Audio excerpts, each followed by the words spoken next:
Movie की शुरुआत हमें घोड़ों के झुंड को दिखाते हुए की जाती है जो बर्फीले पहाड़ों में घूम रहे थे। तभी अचानक उनके सामने कोई ऐसी चीज आ जाती है जिसे देखकर वो सभी डर के मारे भाग जाते हैं और उस चीज की सिर्फ हमें तेज सांसें ही सुनाई देती हैं। वहां नीचे फार्म में हमें कई सारी भेड़ें दिखाई जाती हैं। वो भी उस चीज से काफी डरी हुई थी। सारी भेड़ें भागकर दूसरे बाड़े में आ जाती हैं, जिससे साफ पता चल रहा था कि ये भी काफी घबराई हुई हैं। उनमें से एक भेड़ पीछे रह गई थी, जिसकी हालत काफी खराब थी। उसे देखकर ऐसा लग रहा था कि ये बस मरने ही वाली है। वो भेड़ें वहां खड़ी उस चीज को डरी सहमी देख रही थी। यहाँ हमें एक कपल दिखाया जाता है जो भेड़ों का पालन किया करता था। वाइफ का नाम मरिया और हस्बैंड का नाम इंगवार था। मरिया और इंगवार की शादी को कई साल हो चुके हैं, लेकिन अभी तक इनका कोई बच्चा नहीं है, इसलिए ये दोनों मेंटल स्ट्रेस से गुजर रहे हैं। आज फार्म हाउस में एक भेड़ ने 2 बच्चों को जन्म दिया है और ये दोनों उसकी हेल्प करते हैं। लंच करते वक्त इंगवार एक मैगजीन पढ़ रहा था। वो कहता है कि साइंटिस्ट बता रहे हैं कि टाइम ट्रैवल की खोज की जा चुकी है। मैं भी टाइम ट्रैवल से फ्यूचर की दुनिया देखना चाहता हूँ। साइंटिस्ट फ्यूचर में इससे लोगों के भले के लिए इस्तेमाल करने वाले हैं। लेकिन मरिया उससे कहती है कि मैं तो बस पास्ट में जाना चाहती हूँ। और यहाँ इन दोनों के चेहरे से बच्चा ना होने का गम साफ झलकता है। उनका घर बहुत ही सुनसान से एरिया में था। चारों ओर पहाड़ी पहाड़ थे और दूर दूर तक कोई और घर नहीं था। मरिया फार्म में जाती है। वहां एक भेड़ थी जो जल्द ही बच्चे को जन्म देने वाली थी। मरिया उसे हाथ लगाकर चेक करती है और घर आकर इंगवार को भेड़ों को चारा डालने को कहती है। इंगवार भेड़ों को चारा डाल देता है और दूसरे दिन दोनों बाड़े के बाहर बैठे होते हैं। तभी उन्हें अंदर से अपने डॉग के भौंकने की आवाजें आती हैं। दोनों अंदर जाके देखते हैं। जो प्रेग्नेंट भेड़ थी वो बच्चे को जन्म दे रही थी। दोनों मिलकर उसकी हेल्प करते हैं। वो भेड़ एक फीमेल भेड़ को जन्म देती है और उस बच्चे को देख वो दोनों काफी हैरान थे और उस बच्चे को लेकर वो घर चले जाते हैं और अपने बच्चे की तरह पालने लग जाते हैं। यहाँ बाड़े में वो भेड़ अपने बच्चे के लिए काफी चिल्ला रही थी। उसकी आंखें अपने बच्चे को तलाश रही थी। रात को मरिया उस बच्चे को उठकर देखने लगती है। दोनों उस बच्चे को पाकर काफी ज्यादा खुश थे। अगले दिन मरिया बाड़े में जाती है। मरिया को देख वो भेड़ अपने बच्चे के लिए चिल्लाने लगती है। ऐसे ही समय गुजर रहा था।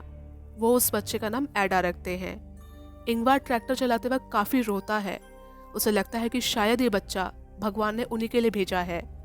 वो भेड़ बाड़े से निकलकर उनकी खिड़की के बाहर चिल्लाने लगती है, क्योंकि उसे पता था कि उसका बच्चा अंदर इन्हीं के पास है।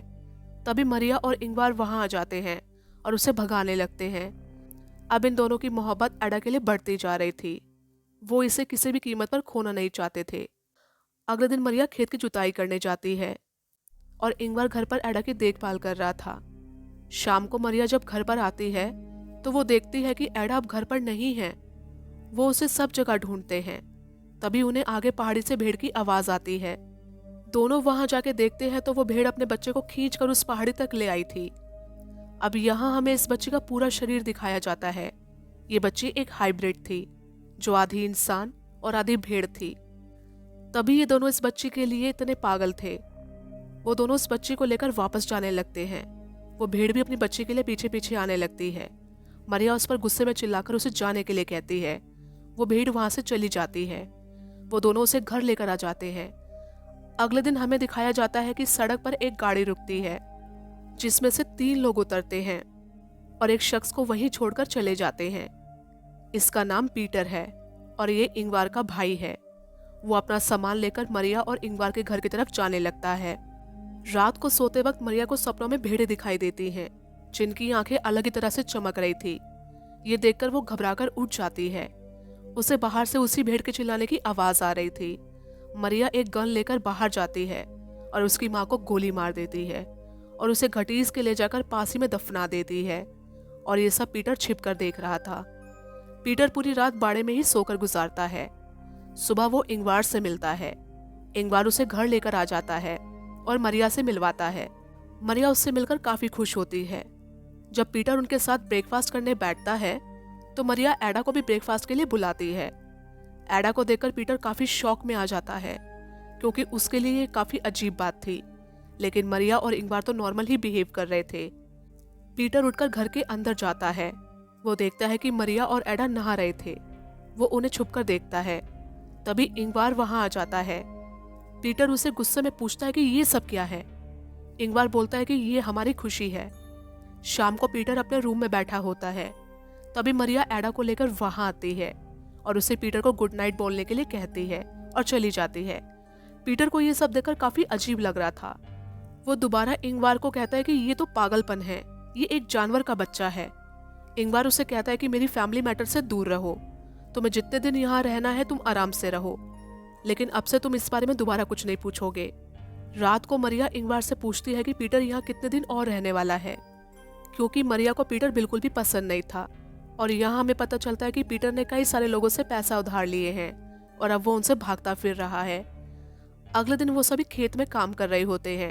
तभी पीटर मरिया के पास आता है और उसे छूने की कोशिश करता है।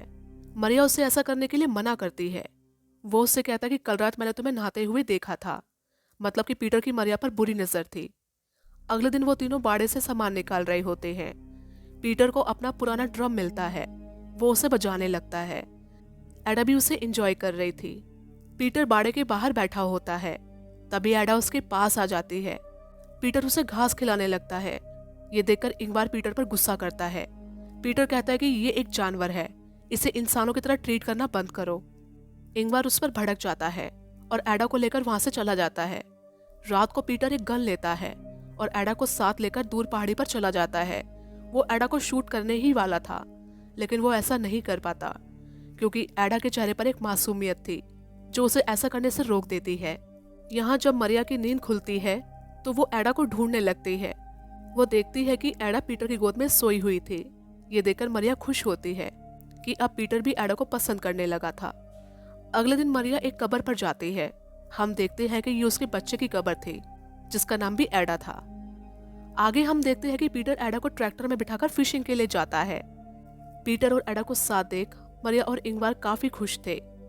पीटर और एडा साथ में फिशिंग करते हैं और काफी वक्त साथ बिताते हैं और फिशेस लेकर घर वापस आ जाते हैं। अब शाम को वो सभी टीवी देख रहे थे। तभी मरिया पीटर की पुरानी म्यूजिक वीडियो लगा देती है जिसे वो काफी एंजॉय कर रहे थे। सभी डांस करते हैं, लेकिन तभी एडा को बाहर से डॉग के भौंकने की आवाज आती है। एडा बाहर जाकर देखती है तो वहां कोई डरावनी सी चीज थी, जिसे देखकर एडा घर में वापस आ जाती है और खुद को आईने में देखने लगती है। शायद ये बिल्कुल उसी की तरह दिखती थी। यहाँ इंगवार ने काफी ड्रिंक कर ली थी और वो सोने चला जाता है। यहाँ मारिया किचन में काम कर रही थी। तभी पीटर वहां आ जाता है और उससे छेड़छाड़ करने लगता है। वो मारिया को ब्लैकमेल करता है कि तुमने एडा की माँ को मारा है, क्या एडा को ये मालूम है? मारिया पीटर को अपने साथ इंटीमेट होने के लिए ले जाती है और बहाने से उसे एक रूम में बंद कर देती है।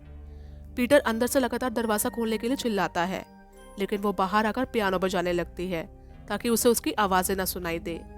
वो पीटर से काफी परेशान हो चुकी थी।